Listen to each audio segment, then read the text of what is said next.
Welcome to another deep dive, everybody, where we are going behind the scenes this time of Italian power in the late 1980s. Ooh, Italian power. Exactly, and our source material is a 1989 book called Nomenklatura.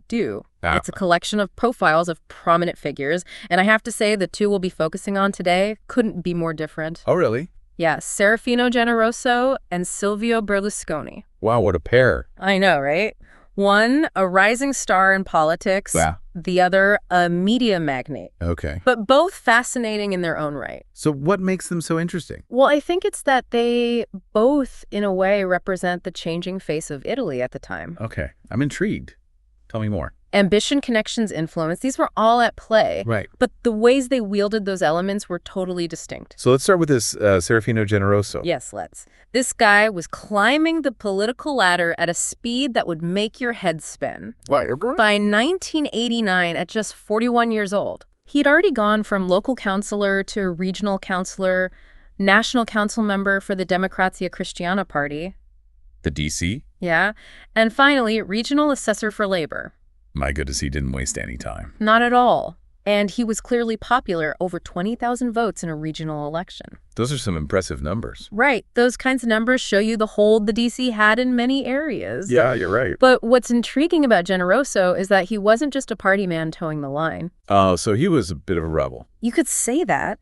He was willing to challenge the status quo even within his own ranks. Give me an example. Well, for example, he was quite outspoken about his views on healthcare, Okay. criticizing what he saw as excessive pharmaceutical spending. Interesting. He even suggested a mobile shared CT scanner unit based on a French model to cut costs. That's pretty forward-thinking for the time, wouldn't you say? It is. It makes me wonder if he was seen as a bit of a maverick within the DC. Yeah, was this a guy who played by the rules, or was he more interested in shaking things up? Yeah, was this a guy who played by the rules, or was he more interested in shaking things up? Well, he did clash with the regional government over private clinic contracts and reimbursement rates. Oh, So he wasn't afraid of a little confrontation. I see. He also championed a regional law providing financial aid to young entrepreneurs, particularly in the automotive sector. Okay, so a bit of a mix then. Exactly. There's a sense that he was trying to balance party loyalty with a more pragmatic, solutions-oriented approach. Makes sense. And what about his personality? How was he described in the book? Oh, it's quite striking. He comes across as very charming and approachable, well-dressed, confident. What? The face that women like. Oh, wow, that classic Italian politician. Right. It seems he was cultivating a particular image. Uh-huh. But then you see this other side of him willing to take on powerful figures like the president of the region if he felt it was necessary. So he had a backbone, too. Yeah, it's almost as if he understood the importance of both style and substance in Italian politics. I can see that. He could play the game, but he wasn't afraid to make bold moves when he thought it was necessary. Exactly. And you have to remember, this was a time of significant political shifts in Italy. Right. The DC, while still powerful, was facing challenges from other parties. So the stakes were high. They were. And Generoso, it seems, was trying to navigate these complexities while still remaining true to his own convictions. Now, you mentioned navigating complexities earlier. Yes. Remind me what was going on in his hometown. Well, the local political scene in his hometown of Cassano d'Adda was a bit of a tangled web. Really? Apparently, there was a split within the DC there, Okay. which led to a coalition with the Communist Party. Not exactly typical allies. Wow, that's quite a situation. It is, and it highlights how fluid those political alliances could be, especially at the local level. Yeah, where personal relationships and local concerns often trumped national party ideology. Precisely. Yeah. The book mentions that Generoso seemed uncomfortable discussing this division. Oh, that's interesting. I wonder why.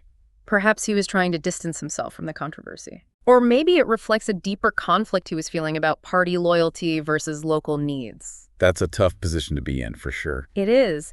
And speaking of tough positions, I have to ask about these anecdotes sprinkled throughout the profile. Oh, yes. Those little details are what make these figures come alive. Like the one about attending a dinner hosted by a miserly DC financier who used tiny custom-made glasses to limit wine consumption. Oh, my goodness. I can just picture those miniature glasses and the awkward maneuvering at the dinner table. Right. He gives you a glimpse into the social dynamics and power plays that were always simmering beneath the surface in Italian politics. And then there's that other story about his failed attempt to run for parliament in 1979. Oh, yes. He lost, but instead of licking his wounds, he took out a paid ad thanking voters anyway. That's a savvy move. He clearly understood the importance of staying visible and maintaining a positive image even in defeat. Absolutely. He was already thinking long-term. Building his brand, so to speak. Exactly. And that forward-thinking approach likely played a role in his later political successes. It certainly suggests a level of political acumen that shouldn't be underestimated. Agreed. But now let's turn our attention to a very different kind of power player. Okay, who's that? Silvio Berlusconi. Ah, yes, Berlusconi. By 1988, he was a force to be reckoned with. Oh, absolutely.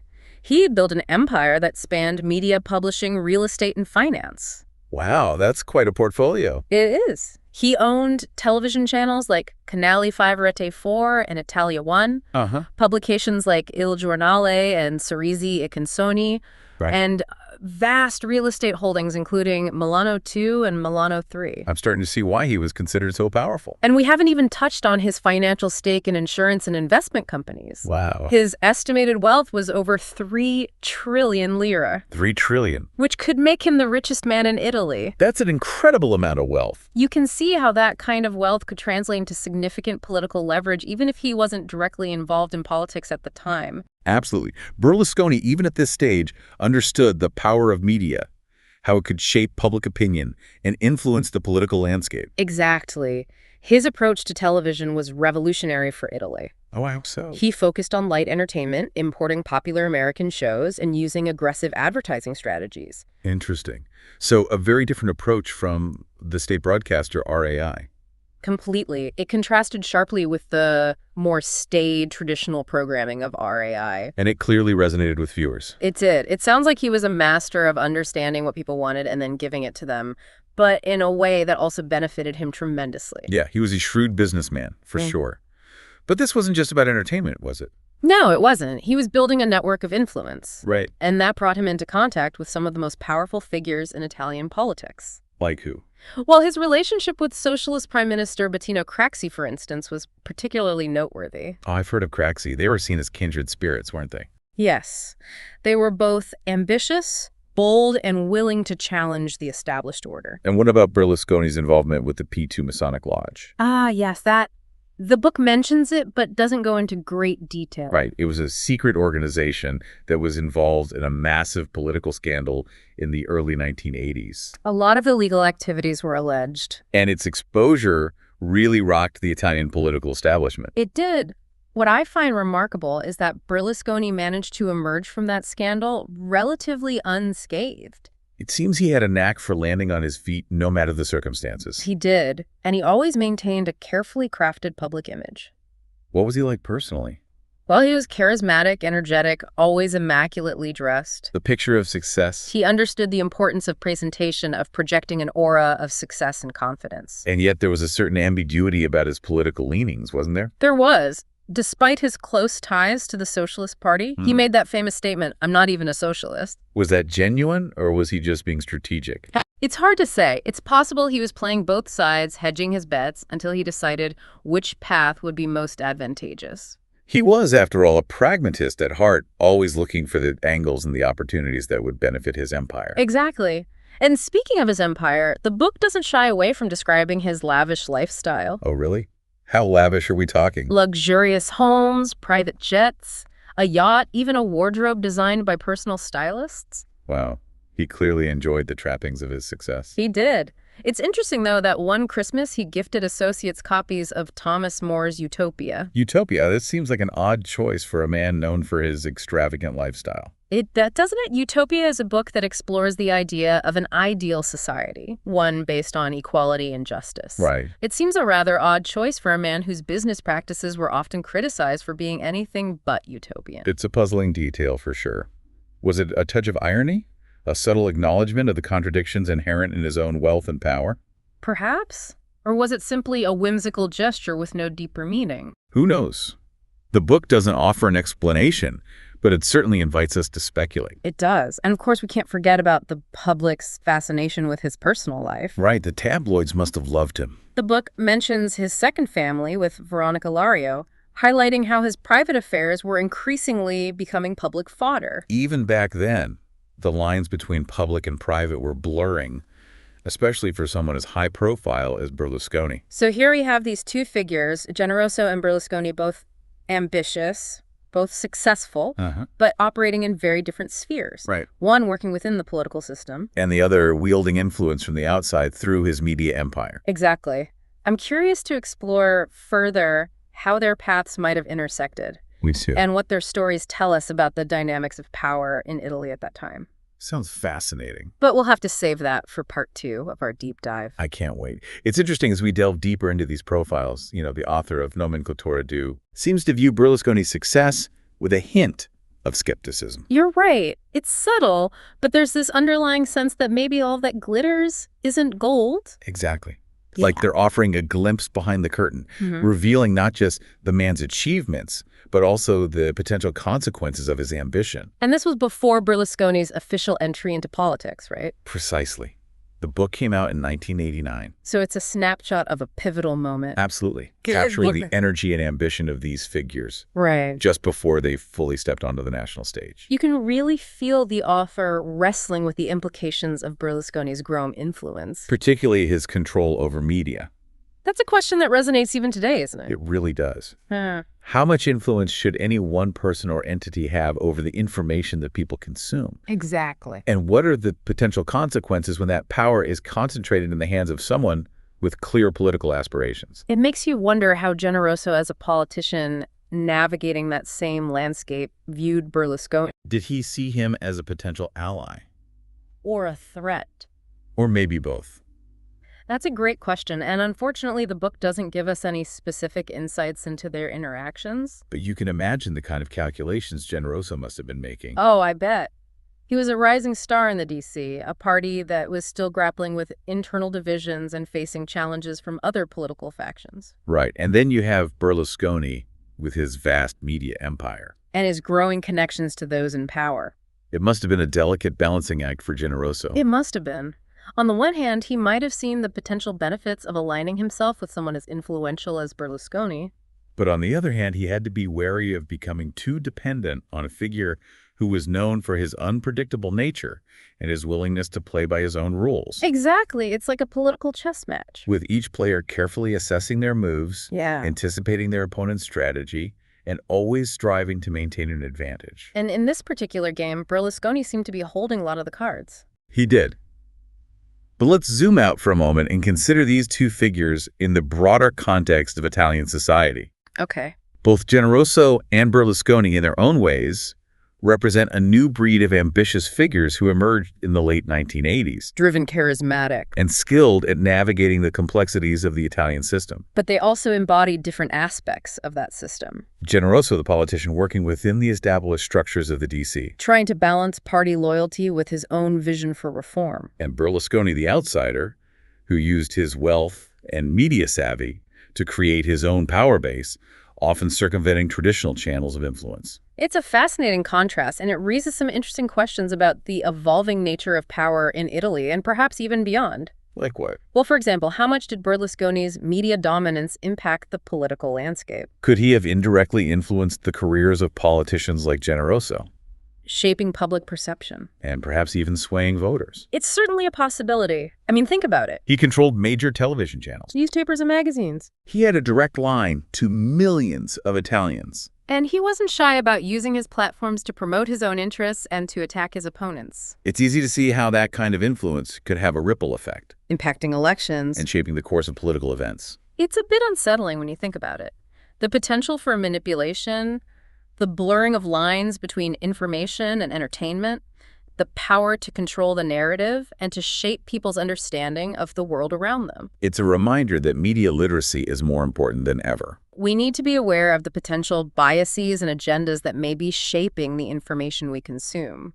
We need to be critical thinkers, questioning what we see and hear, and seeking out multiple perspectives.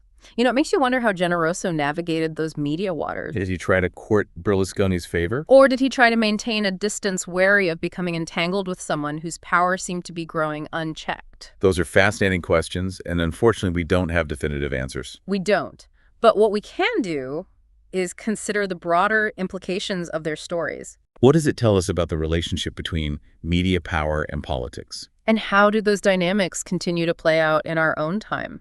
It's a conversation worth having, especially as we grapple with the ever-evolving role of media in our own lives. It is. Their stories are rooted in the specific context of Italy in the late 1980s. But the themes they explore, Ambition power influenced the role of media. These are universal themes that resonate across time and cultures. It makes you wonder what these two men would think of Italy today, nearly 40 years later. how would they view the political climate, the role of media, and the challenges facing Italian society? Now that's a thought-provoking question. Imagine Generoso and Berlusconi sitting down together, perhaps over a glass of wine. Hopefully not in those tiny glasses. Right, reflecting on their lives and legacies and offering their perspectives on how Italy has evolved. Would they be proud of the roles they played? Would they have any regrets? What advice would they give to the next generation of leaders navigating the complexities of power and influence? It's impossible to know for sure, but it's a fascinating thought experiment. It reminds us that history isn't just a collection of dates and events. It's also a tapestry woven from the lives and experiences of individuals who shape the world we live in. And as we continue our deep dive into the lives of Serafino Generoso and Silvio Berlusconi, we'll be exploring that tapestry, uncovering the threads that connect their stories to the broader currents of Italian history and to the timeless questions about ambition, power, and the pursuit of influence. You know, it's really quite amazing to think how much these two guys accomplished by the late 1980s. Yeah. They were still pretty young, but had already made a real impact on Italian society. It really shows you how dynamic that period in Italy was. Economic growth, political shifts, a rapidly changing media landscape. Makes you wonder what they'd think of Italy now. Yeah, almost 40 years later. What would surprise them the most about modern Italy? Or what do you think from their time sort of foreshadowed the challenges Italy faces today? That is a thought-provoking question. I think they'd both be pretty surprised by how technology has transformed communication and access to information. Right. This was before the internet. Exactly. TV was still the dominant form of media. Social media was still decades away. I imagine they would have some strong opinions about how all those changes have impacted politics and public discourse. Oh, absolutely. I can just picture them trying to get their heads around the concept of fake news and the spread of misinformation online. Would they see it as a threat to democracy? Or just a new arena for power struggles. I think both perspectives would probably hold true. Yeah. I mean, both Generoso and Berlusconi, they understood the importance of controlling the narrative. Oh, they're masters of it. Masters of shaping public perception to advance their agendas. So they'd probably recognize how those same tactics could be used online. And in new and maybe even more sophisticated ways. Exactly. It makes you wonder how they would have adapted to this digital landscape. Would Generoso have been all over social media trying to connect with voters? Would Berlusconi have launched his own online media empire? It's interesting to think about, isn't it? It raises those important questions about how technology is reshaping power and influence. It's not just about controlling the traditional media outlets anymore. Right. It's this whole interconnected digital world, algorithms, online communities. The game has changed, but the desire for influence and ambition, those are constant. So as we wrap up our deep dive into these two Italian power players, what's the key takeaway here for our listeners? What can we learn from these guys that's relevant to our own lives? Even if we're not politicians or media moguls. I think it's all about understanding the forces that shape the world around us, the dynamics of power and influence that are always at play. Whether it's at work, in our communities, even in our personal relationships. If we can recognize these dynamics, we can navigate them more effectively and advocate for ourselves and others. It's about understanding that power isn't always obvious or in your face. It can be subtle, persuasive, even seductive. And as Generoso and Berlusconi showed us, it can be wielded through charisma, controlling information, and carefully crafting image and perception. Yeah, their stories are a good reminder that we all have a role to play in shaping the world. We can just be passive observers, letting ourselves get swept along. Or we can be active participants, questioning, challenging, seeking to understand what's really going on. And sometimes that means taking a closer look at those who hold power. Understanding their motivations and their strategies. And the potential consequences of their actions. Just like we've done today with Serafino Generoso and Silvio Berlusconi. Well, it's been great exploring these complex and interesting figures with you. They offer a glimpse into a fascinating time in Italian history. And raise some timeless questions about ambition power and the pursuit of influence questions that are still relevant today. Thanks for joining us on this deep dive. We hope you've enjoyed it and that it's encouraged you to explore more of the world of Italian politics and history. Until next time, keep questioning. Keep learning. And keep diving deep.